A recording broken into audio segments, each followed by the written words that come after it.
नमस्कार शेतकरी मित्रांनो, मी सागर माळे, USK ॲग्रो सायन्सचा प्रतिनिधी.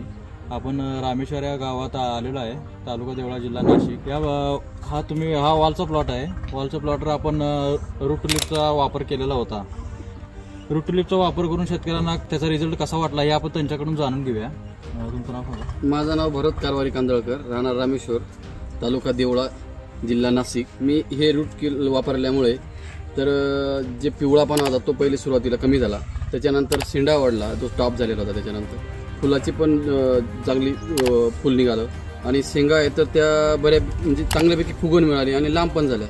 पिवळापणा जवळजवळ म्हणजे 95% कमी झाला. पण हे औषध वापरल्यामुळे मला स्वतःला खूप चांगल्यापैकी रिझल्ट मिळाला. तसं तुम्ही पण एकदा वापरून बघावं अशी माझी इच्छा आहे. तर शेतकरी मित्रांनो, वॉलच्या प्लॉटवर पिवळेपणा जास्त राहतो, त्याच्यामुळे रूट ट्यूलिपचा सर्व शेतकऱ्यांनी वापर करून स्वतःचा फायदा करून घ्यावा. धन्यवाद.